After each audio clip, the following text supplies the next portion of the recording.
Hello, this is Hiroshi Hayashi, Hamama City, Japan.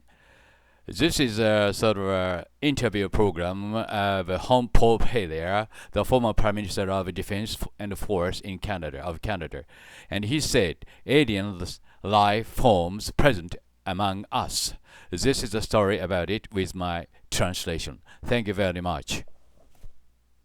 It's great to have you with us on our show.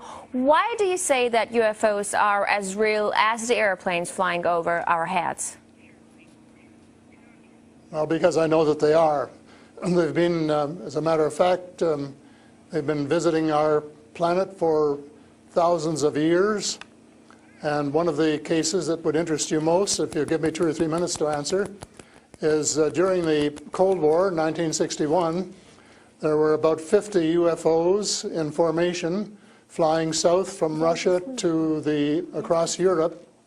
And the Supreme Allied Commander was very concerned and about ready to press the panic button when they turned around and went back over the North Pole.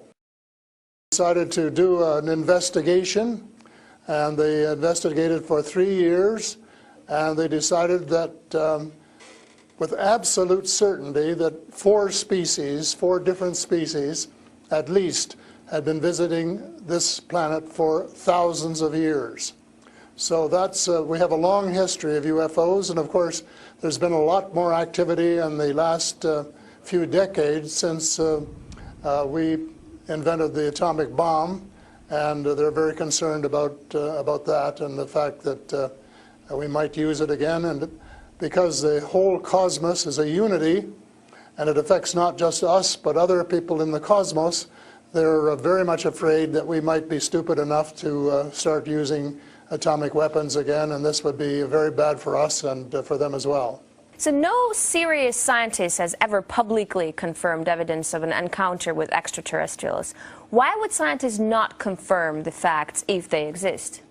I'm afraid they must go out of their way not to find. Because if they did, you know, even 10% of the amount of research I've done in the last 8 years, they would be as convinced as I am. I mean, they could do it even faster.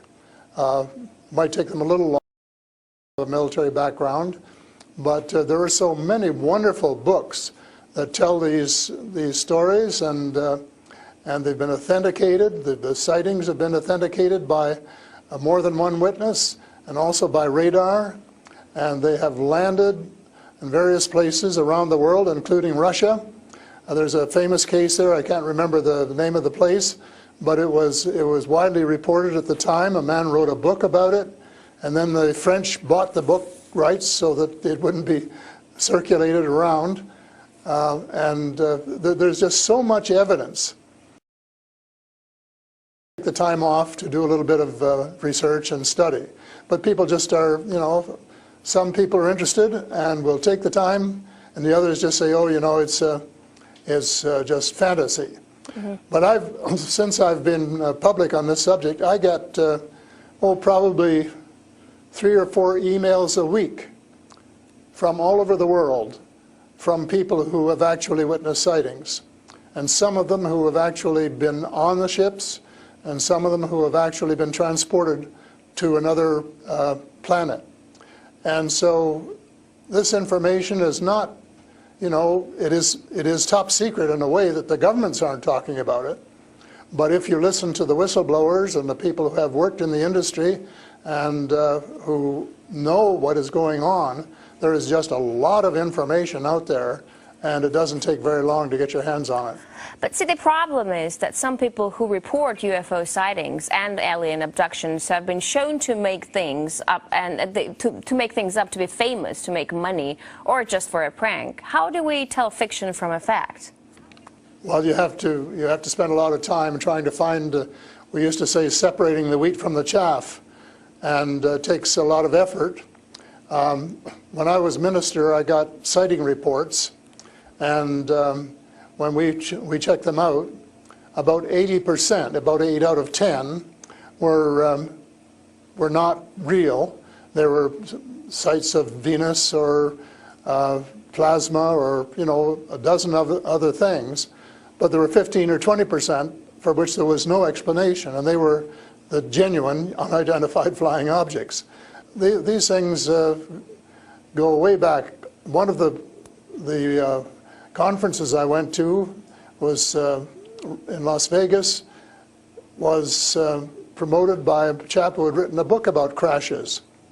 And there were dozens and dozens and dozens of them, and many of them very, very well authenticated, so that it would be impossible to read all of that evidence and not to come to the conclusion that these vehicles were real.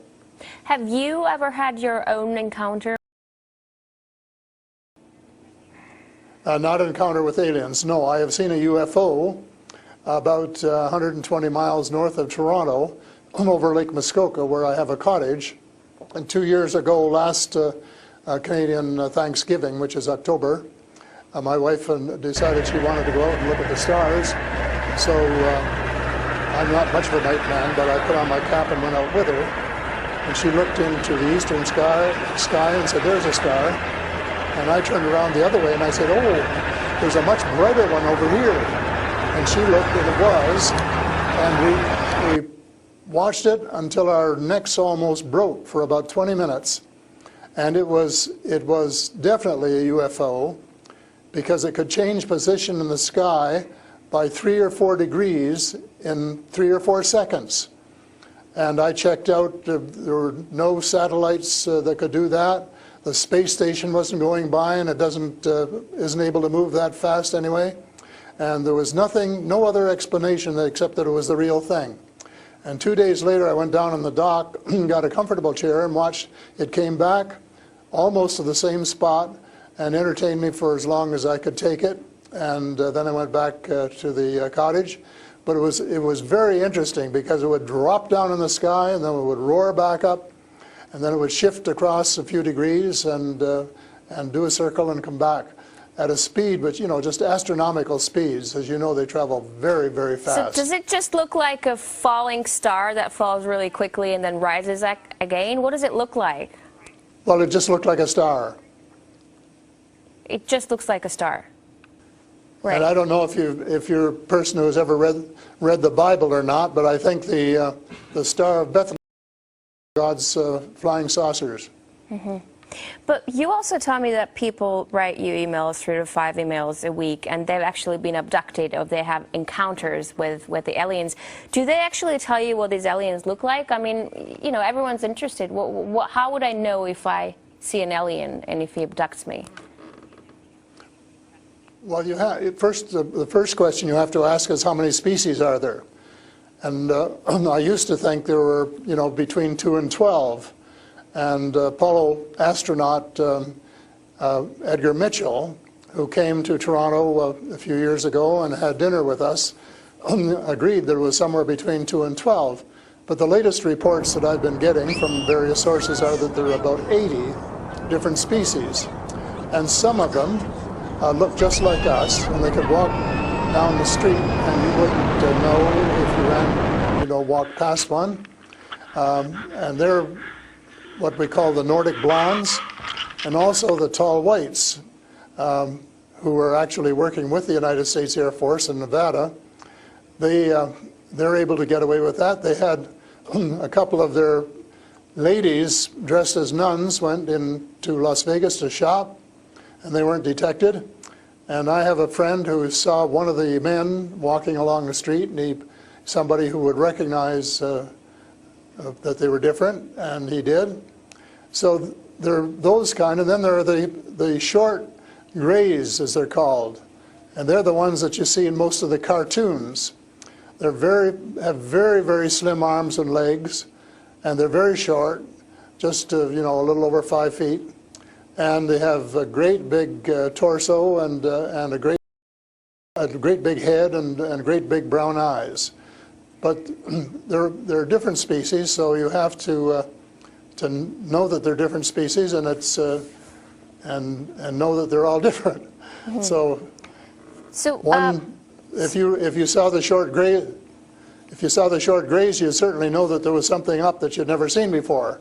But if you saw one of the Nordic blondes, well, you'd probably say, "Oh, I wonder if she's from Denmark or somewhere," So this species that you're describing, are they all different in terms of nice and mean? Are some of them nice and benevolent? Are others nasty? Or how are they? Are they good to people on Earth, or are they here to harm them?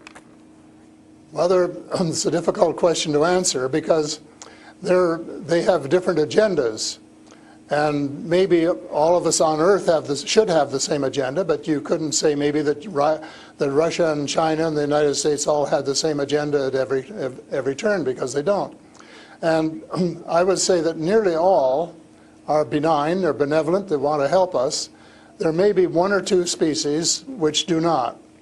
And that's one of the things I'm investigating at the moment, is to see who they are and what they're up to and what their agendas really are. All right, we're talking to Paul Hellyer, former Canadian Minister of Defense, who says extraterrestrial life forms exist and are present on Earth. We'll talk more about what they are and why they're here after a short break. Stay with us.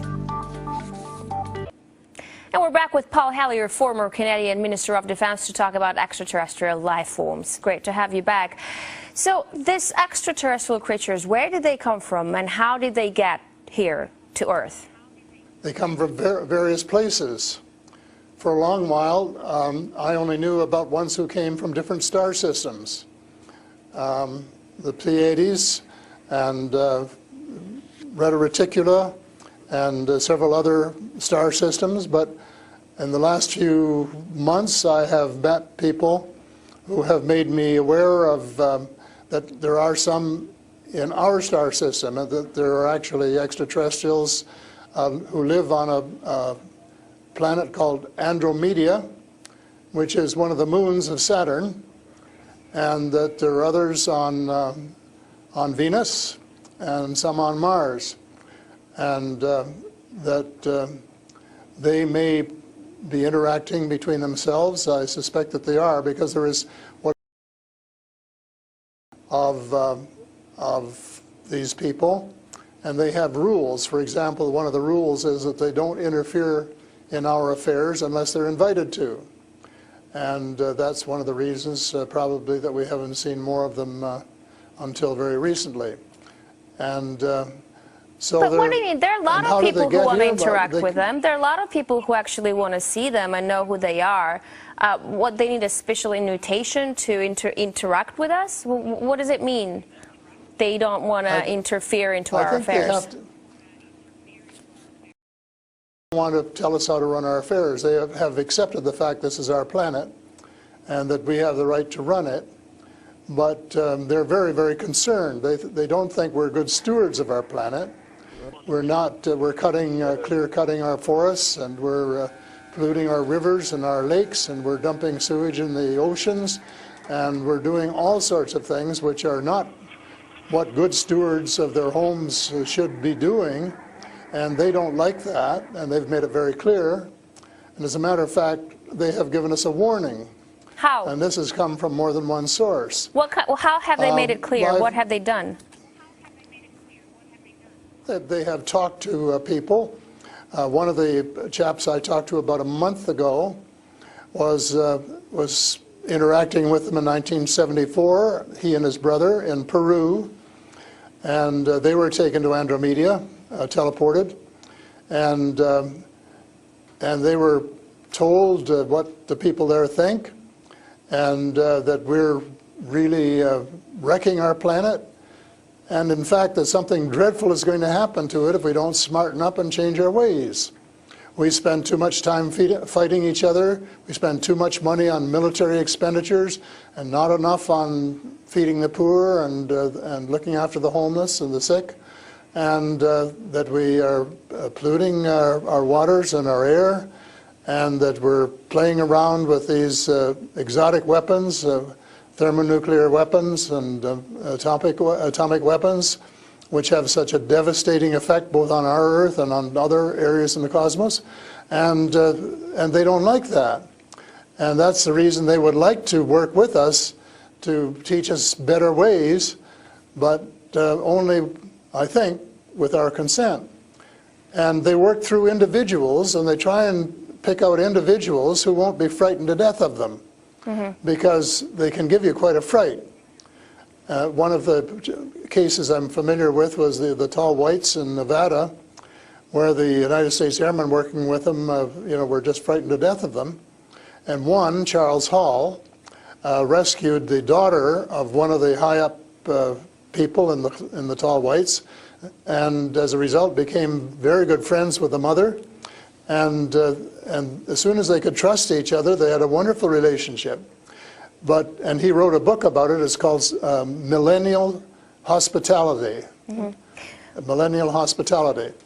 And it tells you how you go through these stages of being scared out of your wits. But then when you establish a trust and a working relationship, why you can have the same relationship, same kind of relationship that you would have with someone here on Earth. But here's what I'm thinking. If you're outing their presence, which is clearly not what they want since they're hiding, why aren't they so afraid of, why aren't you afraid of repercussions? Because you're obviously stating that they're here among us, and you're telling me all these species that exist. They are here among us, and I'm not afraid because in most cases, as far as technology is concerned, they're light years ahead of us, and we have learned a lot of things from them. A lot of the things that we use today, we got from them,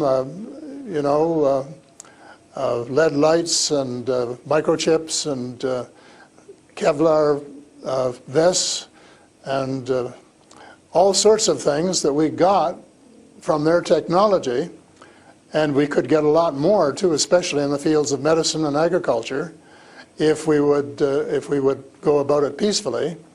But I think maybe some of our people are more interested in getting their military technology, and I think that's wrong. I think that's wrong-headed, and that's one of the things that we're going to have to change, because we're going to have to work together. Talking about all of us, everywhere on the planet.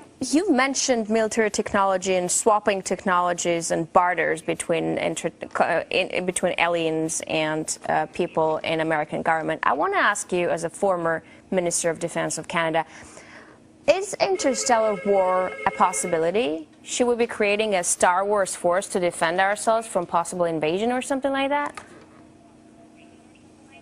Well, I think it's a possibility, but it's a possibility especially if we shoot down every UFO that comes in our airspace without asking who they are or what they want. And right from the beginning, we started scrambling planes and trying to shoot them down, but their technology was superior enough that we weren't able to get away with it. Certainly not for a long while. And during that period of time, they could have taken us over without any trouble if they'd wanted to.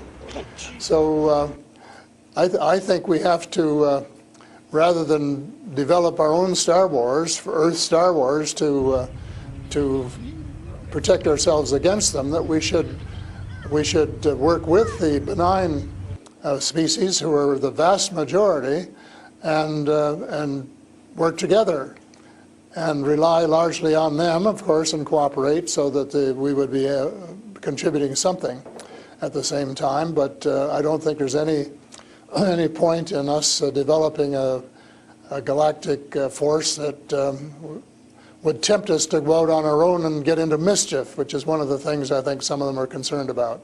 But what do you expect to happen if people start to believe in alien existence? Because things are definitely going to change. Our lives aren't going to be the same anymore. Well, I hope that's the case.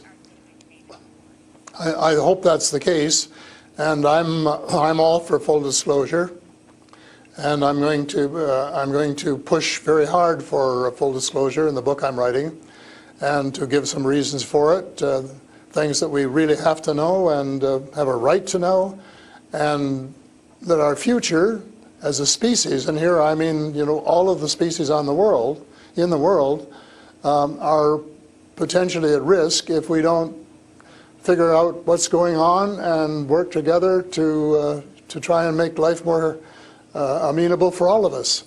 But to work with our neighbors from other planets as well. But still, I'm thinking to myself, if they've been here for such a long time, as you say, and they're interested in helping humanity, as you say, why is our world such a mess? I mean, if you want to help someone, you just help someone. You don't wait that someone to invite you to help that someone, no? Well, I don't, it's something that I think parents can sometimes say to their children, this is what you should do. But that doesn't mean the children are going to do it, does it? Because the cosmos is based on free choice. And we're given the option of making mistakes, of making wrong choices. And I guess what bothers some of us is we've made too many wrong choices and not enough right choices. So we're going to have to start switching our priorities and stop spending so much time and effort and weapons to kill each other or to dominate each other, and spending a lot more time on how to help each other to have a better society and life which is healthier, and where the health care is better, and where the food distribution is better, and where the air is cleaner and the water is cleaner, and all of those things that are waiting to be done if we just get together and row, as we say, rowboat, row in the right direction, the same direction. And it's possible, but it's a tall order, and so far we haven't done it. My thesis will be that we have to do it, and we have to start doing it right away. Thank you so much for this interesting interview and insight on extraterrestrial life. That was Paul Hellyer, former Canadian Minister of Defense. He says aliens exist and live among us on Earth. That's all the time we have for today. I will see you in the next edition of Sophie & Co.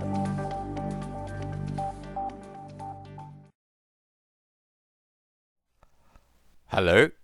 Former Prime Minister of the Defense Force of Canada, Mr. Paul Hellyer, stated at the Congress that UFOs are as real as airplanes flying over the head. This is a very shocking news, and also he said at least 2 of them are probably working with U.S. government. I believe other species that I learned about were long ago called tall white.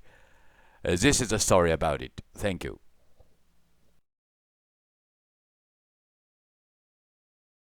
To speak to a symposium at the University of Toronto, and I said UFOs are as real as the airplanes flying overhead.